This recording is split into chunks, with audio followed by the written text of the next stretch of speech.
आने वाले कुछ महीने क्या हमें चैन से सोने देंगे या फिर आने वाला समय मुसीबतों का है? अभी तो सही बताऊं कुछ देखा ही नहीं है, अभी तो बहुत कुछ देखना बाकी है। लेकिन दोस्तों ये जो जुलाई का जो महीना है ये बहुत ही ज़्यादा डेंजरस है। योग ऐसे ही बने हुए हैं क्योंकि एक तरफ 9 नंबर और फिर 7 नंबर दोनों की आपस में दुश्मनी। शुक्र लग्जरी है और राहु इठलाना बनना, अपने आप को दिखावा करना, ये सब का कारक है। कौन सी 3 राशि जो करोड़पति बनने की आगे रेस में सबसे आगे? सबसे ऊपर टॉरस, उसके बाद एक्वेरियस और उसके बाद स्कॉर्पियो। क्या ये समय करियर के लिए, जॉब के लिए, बिजनेस के लिए ठीक है? देखो बिजनेस के लिए कुछ लोगों के लिए तो बहुत अच्छा है, बहुत ज्यादा सोच समझ करके कदम उठाने वाला साल है। बहुत सारे लोगों की नौकरियां अभी भी जा सकती हैं। भारतीय प्रधानमंत्री नरेंद्र मोदी के लिए क्या उनकी कुंडली में कोई ऐसे योग बन रहे थे जब ये युद्ध की स्थिति हुई कि वो पीओके पे मैंने कब्जा कर सकते थे? जी, उन्होंने थोड़े से भी स्टेप अपग्रेड होकर के ले लिए होते तो जितना भी पीओके, जितना भी भारत का जो हिस्सा पाकिस्तान में मिला है, वो कश्मीर हमारा का हो हिस्सा, जाता। वो वापस से रिकवर हो सकता है।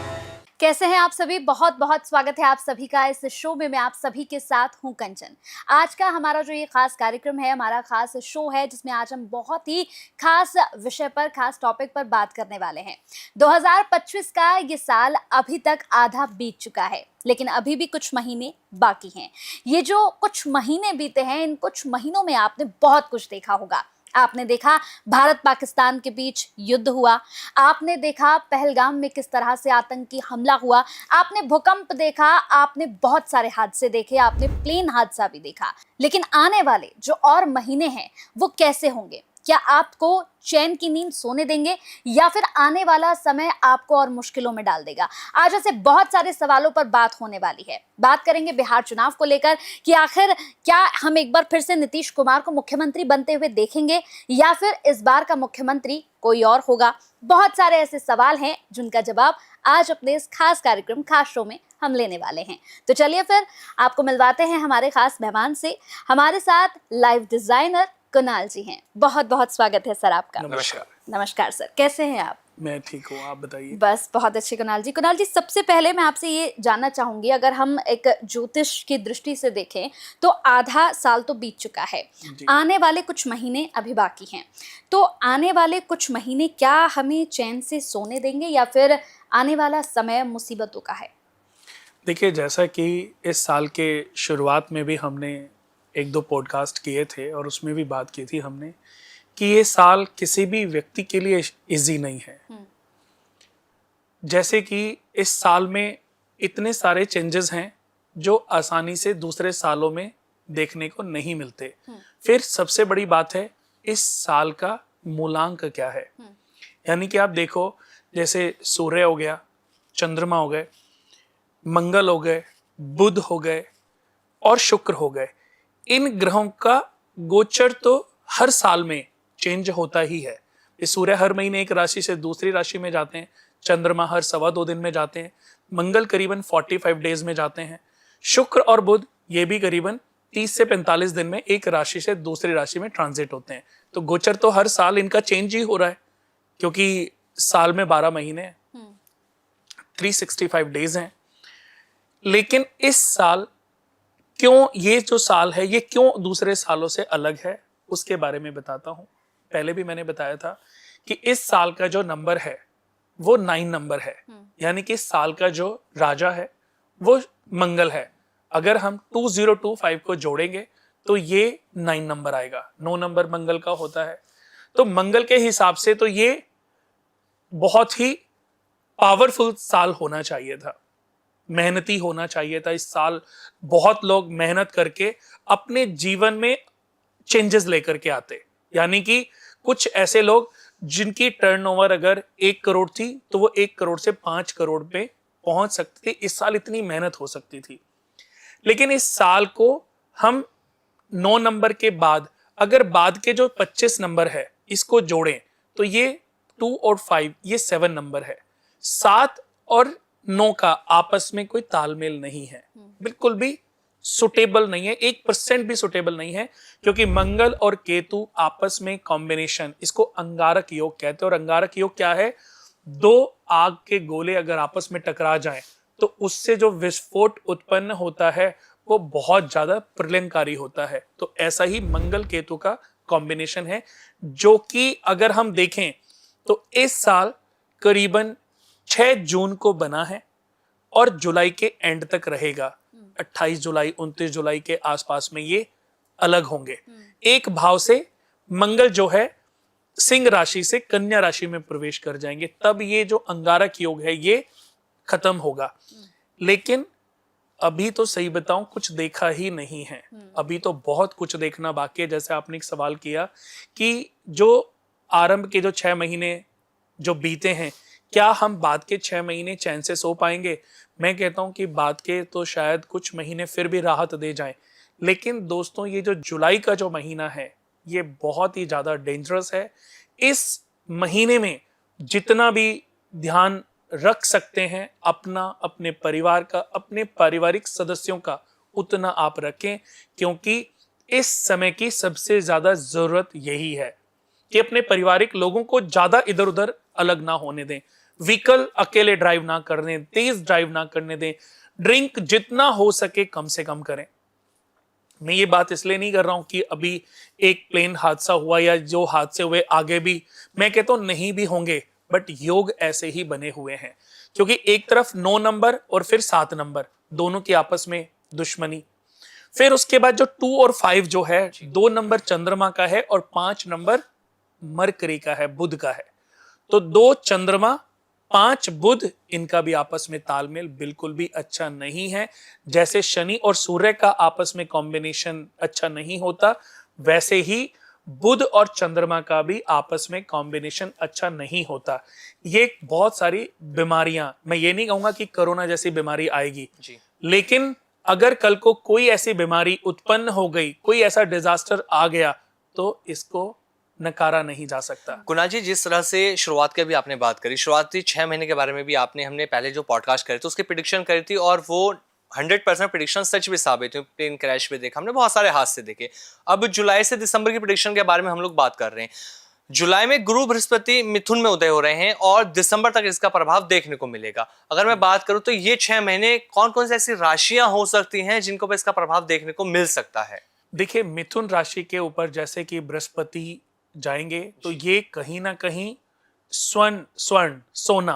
सोने के रेट बढ़ने के चांसेस हैं। आज हम सोना देख रहे हैं करीबन 1 लाख रुपए का 1 तोला या 10 ग्राम मिल रहा है, लेकिन अगर कल को ये 1.25 भी हो जाता है तो भी इस बात को नकारा नहीं जा सकता। ये कोई बड़ी बात नहीं है कि कल को ये 1.25 लाख तक भी पहुंच जाए।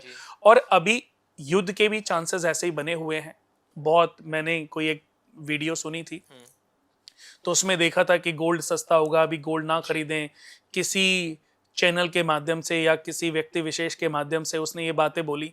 अब बहुत सारे लोग जो ये सोच करके, उनकी बातों पर विश्वास करके, उन्होंने अपने बच्चों की शादी होनी थी, गोल्ड नहीं खरीदा, लेकिन वो 70 से आज गोल्ड कहां पे चला गया? 1 लाख रुपए के आसपास। अब वो भरपाई वो तो नहीं करेंगे, वो तो कहेंगे जी मेरी तो कोशिश थी, आपने मेरी बात क्यों मानी?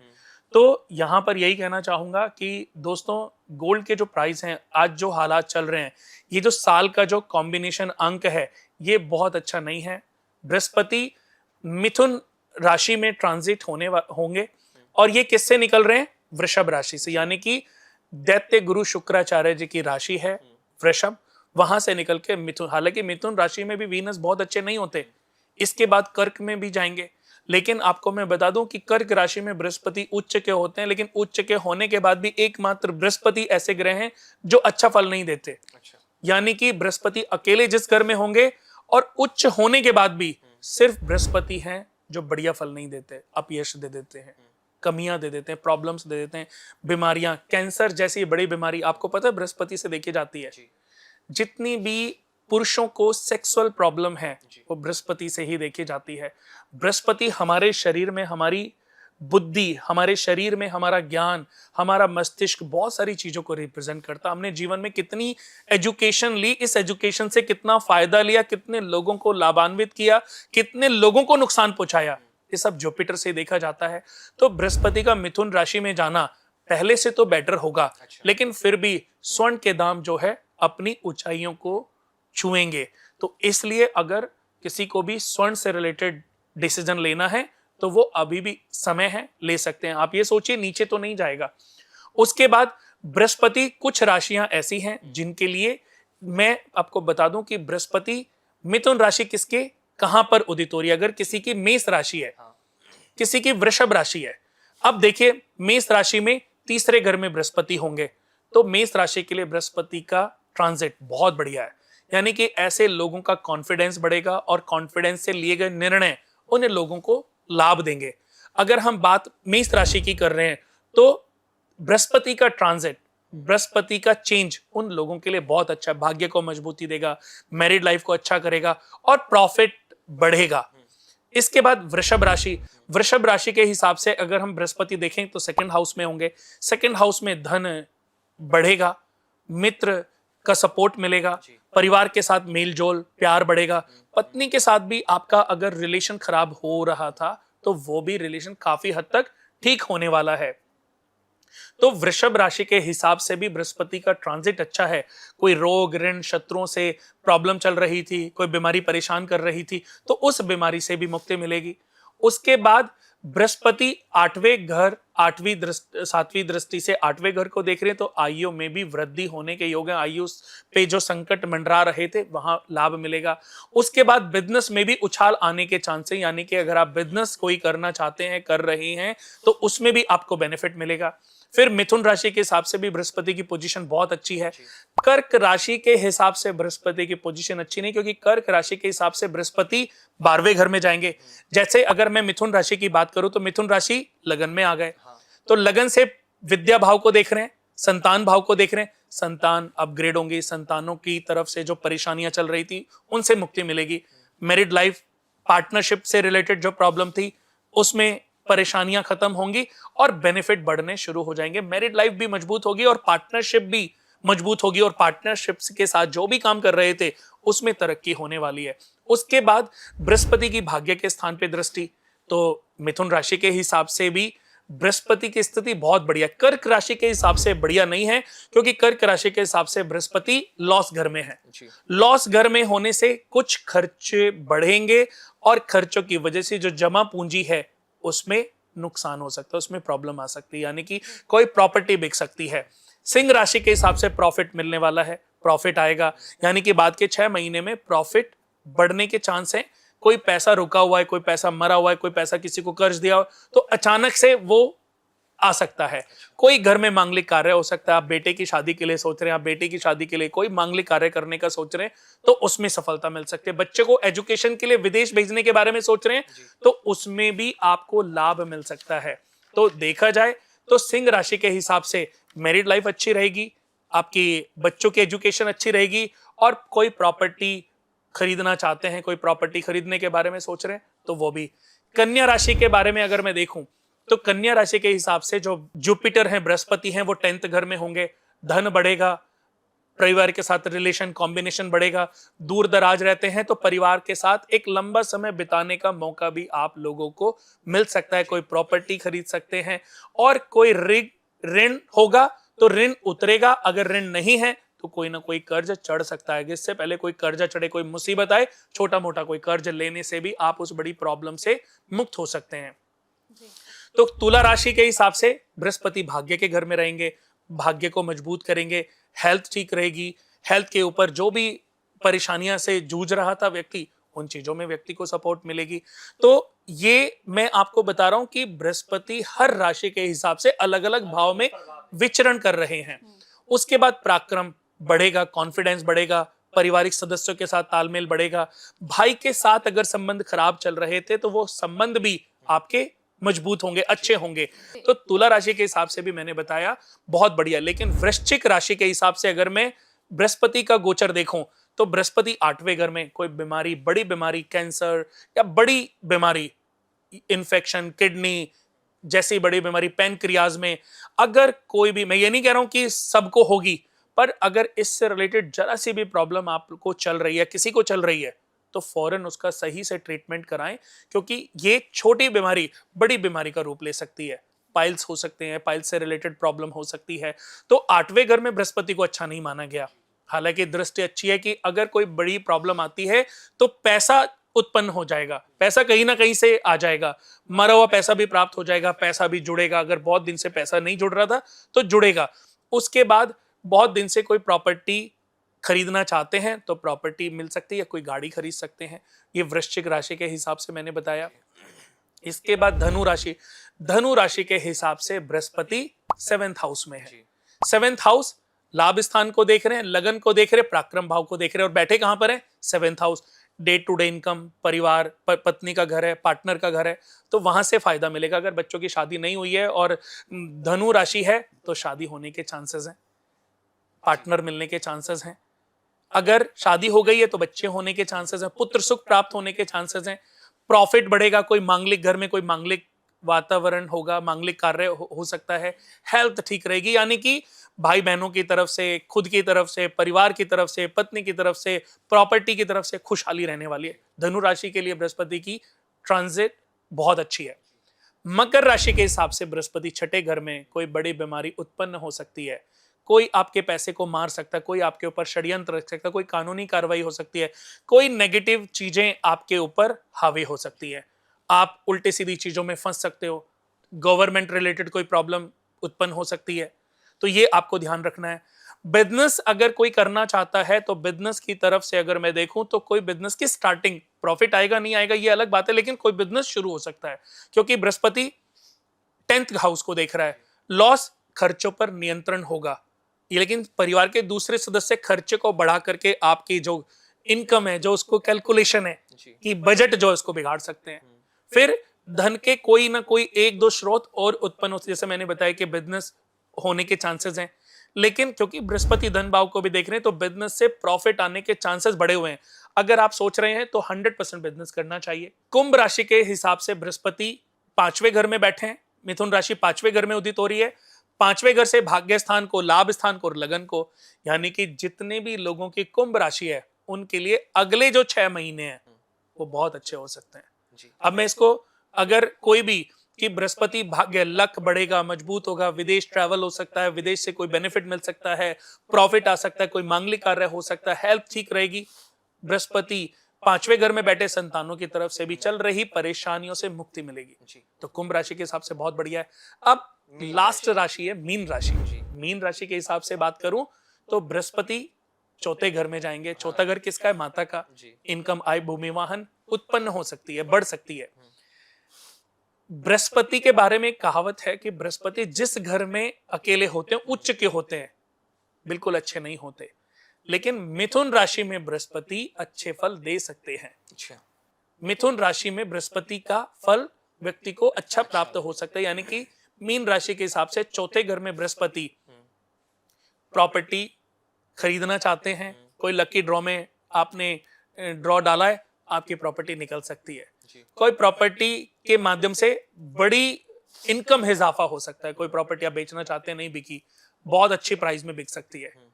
ये गूढ़ ज्ञान है, जिसने समझ लिया उसने मुसीबतों से छुटकारा पा लिया, और जिसने नहीं समझा वो इस माया जाल में फंसा हुआ है। बिल्कुल।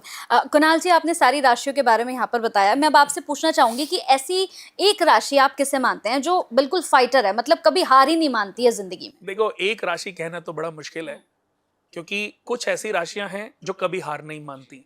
जैसे कि बुल, वृषभ राशि, ये कभी हार नहीं मानती। अच्छा। जितना मर्जी इसके ऊपर मुसीबतें आ जाएं, ये फिर से खड़े होकर के मजबूती के साथ आगे बढ़ने का काम करती है। ये नेचर है वृषभ, टॉरस, बुल। वृषभ राशि के बाद सिंह राशि, ये इनके अंदर पेशेंस होता है, ये इंतजार करते हैं और सही समय का इंतजार करके फिर से छलांग लगा देते हैं। उसके बाद वृश्चिक राशि वाले इरिटेट होकर के आगे बढ़ते हैं, हालांकि बहुत बार टूटते हैं, बहुत बार गिरते हैं, बहुत बार इनको प्रॉब्लम्स आती हैं, लेकिन फिर से उठ खड़े होते हैं। और उसके बाद कुंभ राशि, वृषभ और कुंभ मेरी थोड़ी सी फेवरेट भी है। कुंभ राशि वाले भी पेशेंस भी होता है, समझदार भी होते हैं, और कितनी बार गिरने के बाद अपना दिमाग, अपनी सारी चीजों को एनालाइज करके फिर से आगे बढ़ने के लिए तैयार हो जाते हैं। अगर सबकी बात करूं तो टॉरस और कुंभ राशि, और अगर एक राशि की बात करूं तो टॉरस। ये कभी हार नहीं मानते। कुणाल जी, जैसे आपने फेवरेट राशि के बारे में बता दिया, जो हमने आपसे बात करी, आपने मेष से मीन राशि वाले के लिए बता दिया कि जुलाई से दिसंबर कैसा इन लोगों के लिए जाने वाला है। अब थोड़ा सा बात कर लेते हैं शेयर मार्केट को लेकर, क्योंकि ना शेयर मार्केट एक बहुत बड़ा टॉपिक रहा। 2025 अब शुरू हुआ, लोगों ने बहुत कुछ बताया, एस्ट्रोलॉजर्स द्वारा आपसे भी हमने बहुत सारी प्रेडिक्शन करवाई थी। मुझे याद है जब आपके साथ एक हमने 2025 का पॉडकास्ट किया था, तो आपने एक प्रेडिक्शन की थी कि मई के महीने में थोड़ी सी शेयर मार्केट अब जाएगी, मई और जून के में, उसके बाद फिर धीरे धीरे डाउन होगी। तो अब जुलाई से लेकर दिसंबर क्या लगता है, शेयर मार्केट क्या उछाल लाएगी या फिर से लॉसेस देखने को मिलेंगे? यही कहूंगा कि जो बेचारे नई जनरेशन है और जो कम पैसों को लेकर के अभी बैठे हुए हैं, वो शॉर्ट टर्म शेयर में पैसे ज्यादा इन्वेस्ट ना करें, क्योंकि बहुत उठा पटक वाला साल है ये। अगर आपका समय अच्छा नहीं है, आप जिस शेयर में पैसे लगाएंगे वो शेयर नीचे चला जाएगा, इसको ऐसे समझ लीजिए। अगर आपका समय बढ़िया चल रहा है तो जुलाई तक इंतजार करिए, जुलाई के बाद शेयर में पैसे लगाना आपको थोड़ी सी तरक्की, थोड़ी सी ग्रोथ दे सकता है, यानी कि 10-15%, 25% तक ग्रोथ दे सकता है। लेकिन लॉन्ग लास्टिंग यही कहूंगा कि ये साल बहुत संभल कर चलने वाला साल है। तो कम पैसे वाले छोटे जो बेचारे निवेशक हैं, उनको ये सलाह है, जैसे स्टार्टिंग साल में भी मैंने बोला था कि इस साल में कुछ लोग बहुत राइज करेंगे, लेकिन शेयर के मार्केट से बहुत लोग जो है बर्बाद भी होंगे। अगर हम करियर के लिहाज से देखें कुणाल जी यहाँ पर, तो क्या आने वाला समय, क्योंकि हमने देखा कि जब शुरुआत की अगर हम बात करें तो बहुत से लोग नौकरी के लिए, बिजनेस के लिए परेशान रहे, तो क्या ये समय करियर के लिए, जॉब के लिए, बिजनेस के लिए ठीक है? देखो, बिजनेस के लिए कुछ लोगों के लिए तो बहुत अच्छा है। जैसे आप देखिए, जैसे कुछ चीजें हैं उनमें तो कमी नहीं आ रही है, जैसे खाने पीने की चीजें हैं, रोजमर्रा रूटीन की जो चीजें हैं उनमें क्या कमी।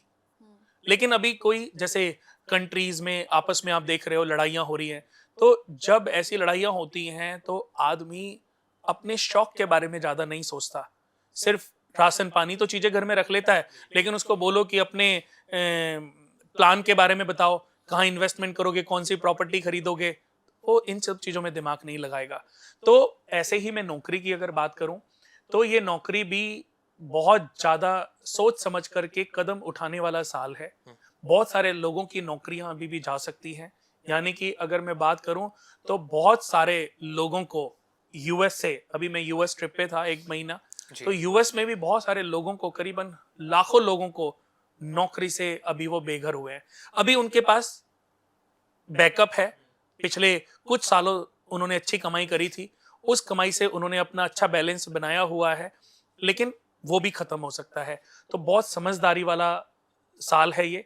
इस साल अगर आपकी जॉब अच्छी चल रही है तो कोई भी रिस्क लेने वाली जॉब से बचें, कि आपको लगता है कि आपको एक अच्छी ऑफर मिल गई है, आपको शायद अच्छी ऑफर मिल सकती है, यहाँ पर थोड़ी सी बातचीत आपकी ठीक नहीं चल रही है। जैसे कुछ दिन पहले भी एक का कॉल आया कि मेरा जो बॉस है उसके साथ मेरी पट नहीं रही है, तो मैं उसके साथ क्या मेरा समय ठीक है, लड़ लूं? मैंने कहा नहीं, अभी सॉरी बोल के समय को शांत करो, जब समय आएगा तब छोड़ के आप निकल जाना। लेकिन अभी अगर आपने यहाँ लड़ाई, क्योंकि आपके पास नॉलेज है, सब कुछ है, लेकिन आपके लिए जॉब भी तो बढ़िया होनी चाहिए।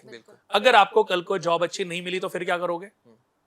तो उसने मेरी बात को महत्व दिया, सिर्फ सजेशन ही तो था, लेकिन कभी कभी ये सजेशन बहुत सारे लोगों को उनकी बर्बादी से बचा भी लेता है। तो ये उदाहरण एक व्यक्ति का था, लेकिन जितने भी हमारे दोस्त पॉडकास्ट देख रहे हैं उन सभी को ये सजेशन है कि अगर आपकी जॉब अच्छी चल रही है, छोटे मोटे अगर कुछ प्रॉब्लम चल भी रही हैं तो उन प्रॉब्लम को सॉल्व करो। बिल्कुल कुणाल जी, अभी जिस तरह से अभी आपने एक बात कही थी कि युद्ध भी देखने को हमें मिला, मैं इंडिया पाकिस्तान की बात करता हूं। हमने देखा इंडिया पाकिस्तान के बीच में युद्ध शुरू हुआ, हालात बस से बदतर हुए। जिस तरह से पाकिस्तान की तरफ से पहलगाम में हमला किया गया आतंकवादियों द्वारा, उसके बाद इंडिया ने मुंहतोड़ जवाब दिया। तो मैं यहाँ पे बात करना चाहता हूँ आपसे भारतीय प्रधानमंत्री नरेंद्र मोदी के लिए, क्या उनकी कुंडली में कोई ऐसे योग बन रहे थे जब ये युद्ध की स्थिति हुई कि वो पीओके पे मैंने कब्जा कर सकते थे? जी, मैं समझ गया आपको। आपके सवाल का सही जवाब तो शायद यही होगा कि मोदी जी की वृश्चिक लगन चार्ट है और उनकी वृश्चिक लगन कुंडली ही है। हाँ, यानी कि उनकी कुंडली को मैं सिर्फ इससे कैलकुलेट नहीं करूंगा कि उनका बृहस्पति कहाँ पर है, उनका शनि कहाँ पर है, उनका चंद्रमा कहाँ पर गया है। उनकी अपनी कुंडली की ऑरा बहुत स्ट्रांग है। गोचर कितने % काम करता है? 30 से 35%, जी। 30 to 35% गोचर काम करता है, बट 65% कौन काम करता है? जो आपका बेसिक कुंडली चार्ट है। तो उनकी कुंडली की ओरा ऐसी है, अगर इस युद्ध में उन्होंने थोड़े से भी स्टेप अपग्रेड होकर के ले लिए होते, थोड़े से भी अपग्रेड होकर के ले लिए होते, तो जितना भी पीओके, जितना भी भारत का जो हिस्सा पाकिस्तान में जी। मिला है, कश्मीर हमारा का हो हिस्सा, जाता। वो वापस से रिकवर जी। हो सकता था। बट यहां पर बातें करना बहुत आसान है। बिल्कुल। इसका ये तो 100% हो जाता अकॉर्डिंग टू उनका चार्ट इतना स्ट्रांग था, यानी कि उन वो शेर की कुंडली थी और शेर जो चाहता वो प्राप्त कर शेर ने सकता दहाड़ था। लगाई। हाँ, लेकिन शेर तो दहाड़ लगा देता, लेकिन इसका खामियाजा हमारे पूरे देश की इकोनॉमी को झेलना पड़ता। अच्छा। आज के जो हालात हैं और उस समय के जो हालात होते, युद्ध तो थोड़ा लंबा चलता, जी। लेकिन हालात बदतर भी हो सकते थे जी, जब उनको लेकिन कोई नहीं पूछता। तो ऐसे ही मैं ये कहना चाहूंगा कि उन्होंने उसी इमोशनल, क्योंकि मोदी जी का जो चंद्रमा है वो भी लगन में बैठा है कि उनके अंदर अगर गुस्सा है, वो शेर की तरह दहाड़ मारना जानते हैं ना, तो उनके अंदर पेशेंस भी है और सॉफ्टनेस भी है जी बिल्कुल। कि उन्होंने बहुत सारी चीजों को सोच समझ के जो निर्णय लिया, मेरी नजर में तो वो काबिले तारीफ है। उन्होंने बिल्कुल सही निर्णय लिया और शायद मुझे और बहुत सारे लोगों को इस बात से खुशी मिलनी चाहिए कि उन्होंने जो लिया, अच्छा डिसीजन लिया। 2025 की अगर हम बात कर रहे हैं तो क्या, अब जैसे आपने बताया कि उन्होंने बिल्कुल अच्छा डिसीजन लिया है, सही डिसीजन लिया युद्ध को लेकर कि उन्होंने युद्ध को रोक दिया, उन्होंने खत्म कर दिया, लेकिन क्या अब 2025 का जो ये आधा समय बचा है, क्या प्रधानमंत्री नरेंद्र मोदी के लिए कोई बड़े चैलेंजेस हैं? चैलेंजेस तो हैं। चैलेंजेस, सबसे बड़ा चैलेंज तो उनके लिए है अभी बिहार में जो चुनाव होने वाला है, और उसके बाद बिहार के बाद जो है वेस्ट बंगाल में भी चुनाव होगा।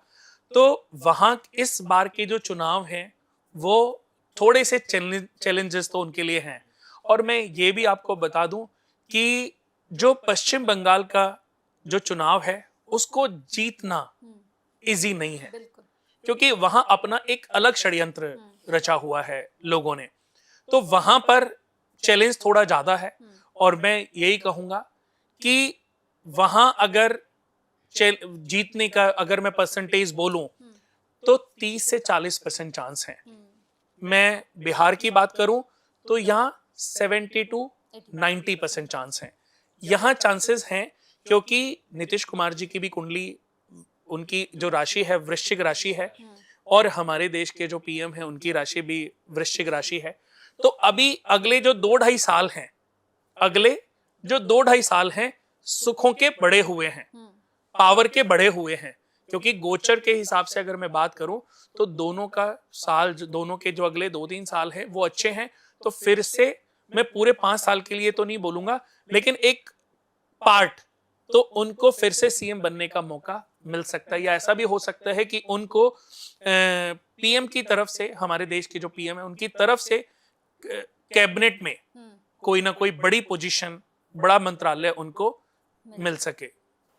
वहीं अगर जैसे आपने नीतीश कुमार की बात करी, वहीं अगर मैं बात करता हूँ बिहार इलेक्शन में, तो एक नाम और चर्चा में आया, वो था तेजस्वी यादव और साथ ही चिराग पासवान का। ये दो ऐसे युवा चेहरे कि सबको लगता है कि इनमें से किसी एक का सीएम बनना जरूरी है। जिस तरह से बिहार की अर्थव्यवस्था की मैं बात करूं, या जिस तरह से वहां पे काम हुआ पॉलिटिक्स पार्टियों का, वो ढंग से नहीं हो पाया, तो लोगों को लगता है कि इनमें से कोई चेहरा होना चाहिए। ज्योतिष की गणना क्या कहती है, चिराग पासवान या तेजस्वी यादव? देखो, जैसे आपने बोला, चिराग पासवान जी की कुंडली भी मैंने देखी है, स्टडी की है। उनकी कुंडली में भविष्य में मुख्यमंत्री बनने के चांसेस बहुत ज्यादा है।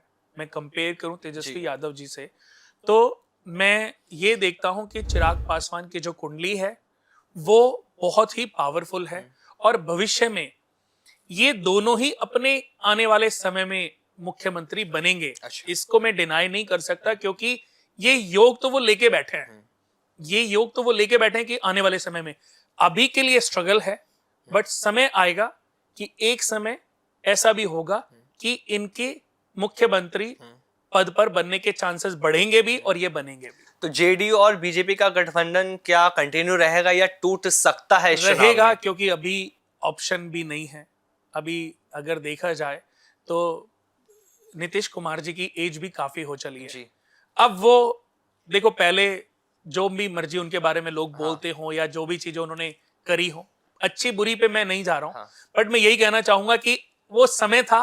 आपकी इधर से प्रेडिक्शन उधर की मोहर किस पे लगती है? मैं आपको 3 ऑप्शन एक बार फिर से देता हूँ, तेजस्वी यादव, चिराग पासवान या नीतीश कुमार। आपकी मोहर किस पे लगती है कि हाँ ये भविष्यवाणी आपकी हो सकती है? देखो, अगर मैं 2 लोगों पर जाऊं तो मेरी भविष्यवाणी में ये है कि नीतीश कुमार और चिराग पासवान चेहरा। में ये दोनों दावेदार हैं। जी। लेकिन अभी की स्थिति देखते हुए, हाँ। अभी की ज्योतिषीय गणना देखते हुए जी। नीतीश कुमार जी के चांसेस 99%। मैं 100% इसलिए नहीं बोल रहा हूं क्योंकि मैं भगवान नहीं हूं। जी बिल्कुल। ज्योतिष भी श्रापित है, जी। ज्योतिष भी कोशिश है जी। कि हो सकता है। हाँ। बट अब ये तो आपने, वैसे तो देखा जाए मेरे लिए बहुत इजी जवाब है हाँ। कि नीतीश जी बनेंगे, या जी। वो बात आ गई कि इस औरत ने बच्चा कंसीव किया, बेटा हाँ। होगा कि बेटी होगी, एक तो होना ही है ना। सही बात है। तो या तो मैं सही होऊंगा या झूठ होऊंगा, 50% में सही, बट ये गणना नहीं है। हाँ। ज्योतिषीय कैलकुलेशन तो 100% है कि ये इसमें कंसीविंग तुक्का का नहीं लगाया समय, जा सकता। हाँ, बट मैं कहता हूं फिर भी अभी थोड़ी जल्दबाजी होगी। लेकिन अभी की अगर मैं ज्योतिषीय गणना देखूं तो नीतीश कुमार जी के जो स्टार्स हैं वो बहुत अभी दावेदार, शानदार है। मजबूत हैं। कुणाल जी, अयोध्या, काशी, मथुरा की अगर मैं बात करूं, इन धार्मिक स्थानों पर का कोई बड़ा मूवमेंट आपको नजर आ रहा है? कोई बड़ा फैसला, कोई बड़ा डिसीजन हो सकता है? दिवाली से पहले पहले उत्पन्न हो सकती है, यानी कि जून के एंड होते होते और दिवाली से पहले पहले उत्पन्न हो सकती है, और परमानेंट सॉल्यूशन भी उसका हो सकता है। बाकी अगर मैं मथुरा की बात करूं तो वहां भी छोटी मोटी प्रॉब्लम आएगी, वहां भी कोई बड़ी प्रॉब्लम आने के चांसेस नहीं है। अभी हमने देखा कुणाल जी, ईरान और इजराइल के बीच युद्ध चला कुछ दिन, उसके बाद सीज फायर हुआ। सीज फायर होने के बाद हम देखा अमेरिका एक बार फिर से हीरो बनकर निकला कि सीज फायर रुकवा दिया गया, दोनों में सहमति हो गई। आपको क्या लगता है, दुनिया पर युद्ध का खतरा वाकई टल चुका है या ये युद्ध दोबारा आगे हो सकता है? इसका असर भारत पर भी होगा?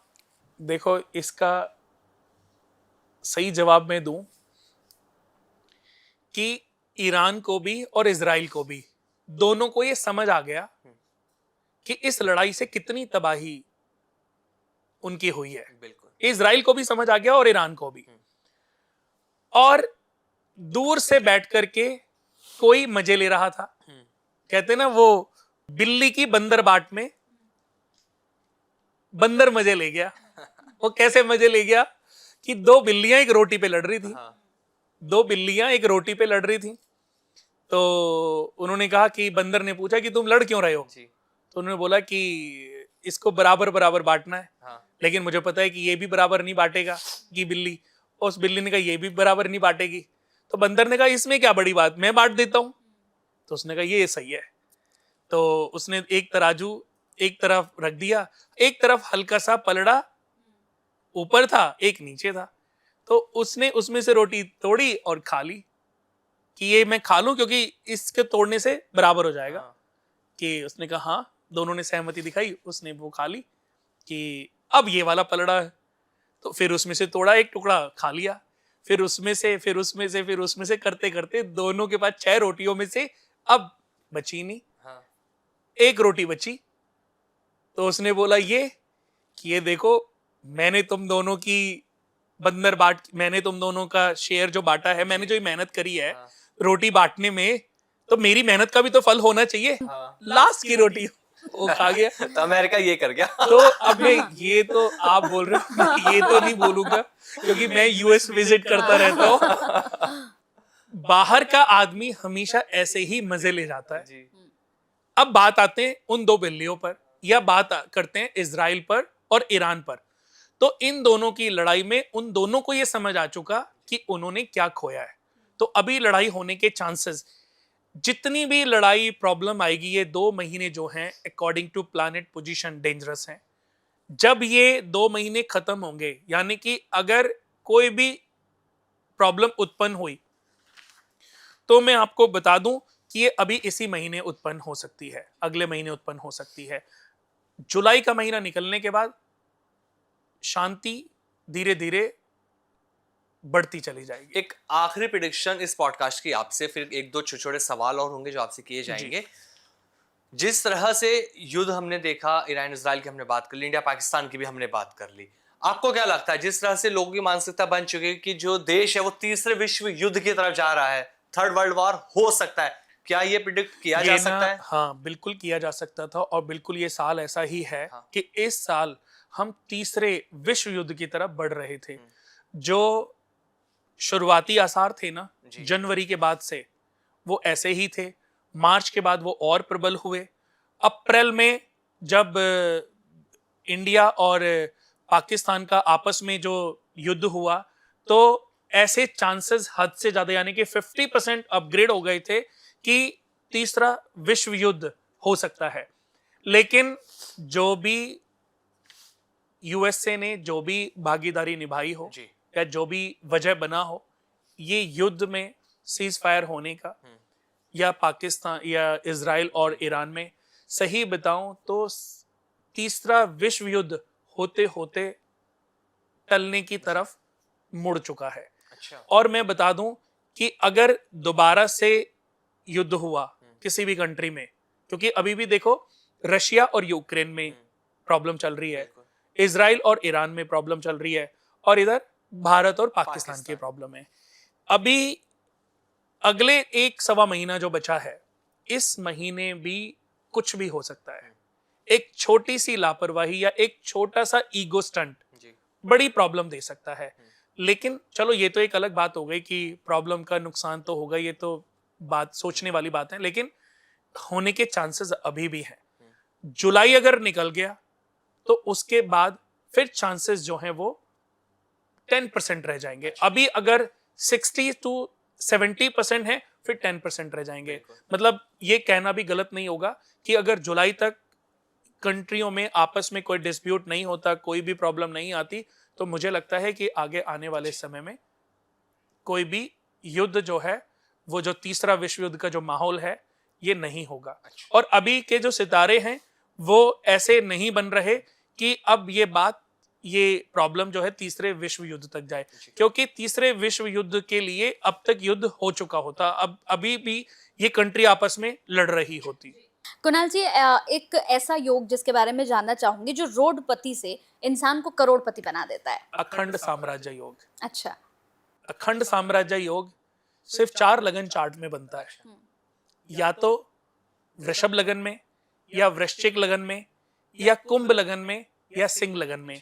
इनके अलावा किसी लगन में ये चार्ट नहीं बनता। मैंने कितने लोगों के कुंडलियां 70, 80 इयर्स, 50, 60 इयर्स की एज में कुछ लोगों की देखी, और उनकी कुंडली को देख करके मुझे इतना पछतावा हुआ। मैंने उनको बोला काश के आप मुझे 20 साल पहले मिले होते, काश के मुझे 30 साल पहले मिले होते, तो आज कम से कम आप 1-2 लाख करोड़ के आदमी होते। तो बोलते कुणाल जी अब आ गए। तो मैं बोलता हूँ कि जैसे आप इस एज में आए हो ना, 60 साल में जो आपके ग्रहों की जो एज है वो आपके एज के जैसी है। जैसे आप वृद्ध हो गए, रिटायरमेंट की स्टेज पे पहुंच गए, तो आपके ग्रह भी रिटायरमेंट वाली एज पे पहुंच गए। व्यक्ति की 30 और 60 साल की एज में अगर उसको सही से जानकारी मिल जाए इन ग्रहों की, तो व्यक्ति रोडपति से करोड़पति नहीं, अरबपति, शंखपति बन सकता तो है। अपने अपनी कुंडली सबको देखनी चाहिए, जैसा कुणाल जी ने बनाया, पता लग जाएगा। बिल्कुल। अखंड साम्राज्य योग, जैमिनी राजयोग, चंद्र मंगल एक साथ बैठ जाए, महालक्ष्मी योग, ये बड़े दुर्लभ योग होते हैं, लेकिन अखंड साम्राज्य योग दुनिया का सबसे पावरफुल राजयोग है। जो हमारे देश के प्रधानमंत्री जी, जो वॉरेन बुफे की कुंडली में बना हुआ है, जो टाटा जी की कुंडली में बना हुआ था, जो मुकेश अंबानी जी की कुंडली में, धीरू भाई अंबानी जी की कुंडली में बना हुआ था, जो बिल गेट्स की कुंडली में बना हुआ था, जो टेस्ला के मालिक की कुंडली में बना हुआ है, बिल्कुल ट्रंप जी की कुंडली में भी अखंड साम्राज्य योग बना हुआ है। बिल्कुल। तो मुझे लगता है कि जितने भी लोग इस हमारे खास कार्यक्रम को देख रहे होंगे, प्रोग्राम को देख रहे होंगे, वो इस प्रोग्राम के बाद अपनी कुंडली तो पक्का चेक करवाने वाले हैं कि कहीं ऐसा ना हो कि हमारी कुंडली में भी ऐसा योग और हमें पता ही ना चल पाया हो। बहुत लोग हैं जिनको पता नहीं चलता और समय निकल जाता है, फिर हाथ मलते रहते हैं। बिल्कुल, इसके लिए सही समय पर सही व्यक्ति का मिलना बहुत जरूरी है। तो बिल्कुल, अगर जितने भी लोग इस प्रोग्राम को देख रहे हैं, देखिए हम बार बार यही कह रहे हैं कि सही समय पर सही व्यक्ति का मिलना बहुत जरूरी है। तो कुणाल जी आपको मिल ही गए हैं। अगर आपके पास समय है तो अपनी कुंडली दिखाइए और जो भी आपका एक अखंड साम्राज्य योग है उसे एक्टिव कराइए। अभी देखिए, आज एक छोटी सी बात की, अभी मैं पॉडकास्ट कर रहा हूँ आपके साथ, और अभी 1 घंटे पहले सिर्फ एक क्लाइंट ने स्पेशली मेरी, उसको किसी से मेरे बारे में पता चला, फीस तो चलो XYZ जो भी होगी, उसने सिर्फ मेरी टिकट कराई और उसने वो 24 घंटे के लिए वो मेरे से मिलना चाहता है। कहता मेरे को सिर्फ आपसे मिलना है और 5 घंटे आपके साथ बैठना है, घर का वास्तु, एस्ट्रोलॉजी। तो उसने भी टिकट कराई। मैं सुबह की 4 बजे की फ्लाइट से जा रहा हूँ और कल रात को या परसों की फ्लाइट से मैं वापस आऊंगा। हालांकि मैं भी जाना नहीं चाहता हूँ, लेकिन फिर भी जा रहा हूँ, क्योंकि मैं ये सोचता हूँ कि हो सकता है ये ईश्वर का फरमान हो सकता है ईश्वर भी चाहते हो कि मेरे माध्यम से उसकी किस्मत में परिवर्तन आए। तो माध्यम ईश्वर बनाता है और मुझे इस बात की बहुत खुशी है कि ईश्वर ने मुझे माध्यम बनाया। अच्छा कुणाल जी, जिस तरह से पूरे पॉडकास्ट में अभी तक शुरू से लेकर आखिर तक हमने प्रेडिक्शन करी आपके थ्रू, बहुत सारी चीजें हमने बताई, इंडिया पाक के बारे में बात कर ली, ईरान इजराइल के बारे में बात कर ली, शेयर मार्केट की भी। अब एक छोटा सा, या तो इसे रैपिड फायर समझ लीजिए मेरा और कंचन का, या 1 to 1 फास्ट वाला समझ। तो शुरू कर लेते हैं कंचन। एक बिल्कुल, तो सबसे पहले मैं यही पूछूंगी कि आपकी सबसे फेवरेट राशि कौन सी है? टॉरस। और सबसे आपके लिए खतरनाक राशि जिससे आप डरते हैं? स्कॉर्पियो। ऐसी कौन सी राशि है जो बहुत जल्दी इमोशनल हो जाती है और फिर उसका दिल टूटता ही रहता है, फिर जुड़ता नहीं है? कन्या राशि। और सबसे गुस्सा कौन सी राशि वाले लोग करते हैं, मेल और फीमेल दोनों का बताइएगा। देखिए, अगर लड़कियों की वृश्चिक राशि है तो वो सबसे ज्यादा अग्रेसिव होती है, और लड़कों की अगर सिंह राशि है तो वो सबसे ज्यादा अग्रेसिव होते हैं, गुस्से वाली राशि। अच्छा, बिल्कुल, ऑफिस में बहुत सारे लोग आते हैं कुणाल जी, बहुत ज्यादा बन-ठन कर आते हैं, सूट बूट पहन कर आते हैं, तो कौन से ग्रह का प्रभाव होता है इनके ऊपर? समझ लीजिए उनके ऊपर राहु में शुक्र या शुक्र में राहु का सूक्ष्म अंतर या प्रत्यंतर चल रहा है, और अभी अभी उन्होंने अच्छा पैसा कमाया और उन्होंने किसी को रिझाने का मन बना लिया है, या उनकी लाइफ में कोई पार्टनर, ऑफिस का ही कोई पार्टनर आ गया है। तो अभी ऐसी स्थिति अगर है तो ये राहु और वीनस से ही जन्म लेते हैं, क्योंकि शुक्र लग्जरी है और राहु इठलाना, बनना, अपने आप को दिखावा करना, ये सब का कारक है। कौन सी 3 राशि जो करोड़पति बनने की आगे रेस में सबसे आगे हैं? सबसे ऊपर टॉरस, उसके बाद एक्वेरियस और उसके बाद स्कॉर्पियो। ऐसी कौन सी राशि है कुणाल जी जिससे बहुत जल्दी जल्दी प्यार हो जाता है? देखिए, ऐसी राशि है तुला। तुला राशि और वृषभ राशि। वृषभ राशि की भी मैं बात करूं तो बाद में, तुला राशि को बहुत जल्दी अट्रैक्शन हो जाता है, बहुत जल्दी उनके लड़ाई झगड़े भी होते हैं, उनका अलगाव भी होता है, लेकिन बहुत जल्दी जल्दी उनकी लाइफ में कोई ना कोई फिर से अट्रैक्शन किसी न किसी के प्रति हो जाता है। छोटी छोटी बात पर गुस्सा बहुत जल्दी आ जाता है लोगों को, कौन सी राशि वाले होते हैं? देखिए, छोटी छोटी बातों पर गुस्सा आने वाली राशि है मेष। मेष भेड़ की तरह है, एरीज। हाँ। तो इनको जरा सी भी बातें पसंद नहीं आई तो बहुत जल्दी गुस्सा आता है और बहुत जल्दी शांत भी हो जाता है। ऐसी कौन सी राशि है कुणाल जी जो फिजिकली बहुत ज्यादा अट्रैक्ट होते हैं दूसरों को देखकर? ऐसे मीन राशि वाले हैं। हालांकि बहुत जल्दी अगर मैं बात करूं तो मीन राशि वालों को बहुत जल्दी अट्रैक्शन हो जाता है, उनको एक अच्छा पार्टनर चाहिए होता है, और हर किसी की इमोशनल भरी बातों में अपना पार्टनर, अपना दोस्त, अपना हमराही वो ढूंढ लेते हैं। आखिर रैपिड फायर, सच्चा प्यार कौन सी राशि करती है? देखिए, ये वैसे तो बड़ा मुश्किल सवाल है, लेकिन फिर भी मैं, क्योंकि इस सवाल का आंसर जानता हूं, क्योंकि अपनी स्टडी है मेरी, करीबन मैंने 2-3 हजार कुंडलियों पर केस स्टडी किया। तब मैं आपको बता रहा हूं कि सिंह राशि और सिंह लगन वाले ऑलवेज सच्चे होते हैं। अच्छा, उन लोगों पर कभी भी जी शक नहीं करना चाहिए। चलिए अब आखिरी सवाल ले लेते हैं कुणाल जी। जो लोग परेशान है कि उनका बैंक बैलेंस बढ़ नहीं रहा, पैसा आता तो लेकिन टिकता नहीं है, तो ये जो 6 महीने बच रहे हैं, अब ऐसा कोई उपाय बताएं जिससे लोग करें और उनका बैंक बैलेंस लगातार ऐसे जाए, ऐसे ना आए। अच्छा, कैसा उपाय बताऊं? हर धर्म का व्यक्ति कर सके, जिसे कोई भी कर सके, कोई भी कर सके। दोस्तों, सच में वैसे तो ये बड़ा अच्छा पॉडकास्ट रहा है, और मैं आपको बता दूं कि ये ऐसा उपाय मैं आपको बताने जा रहा हूं कि जिससे इस साल के एंड तक आपके घर में बरकत जमीन से लेकर के आसमान तक छू सकती है। सुख सुविधाएं, इनकम, आय, भूमि, वाहन, हर चीज में आपके अकॉर्डिंग बढ़ोतरी हो सकती है।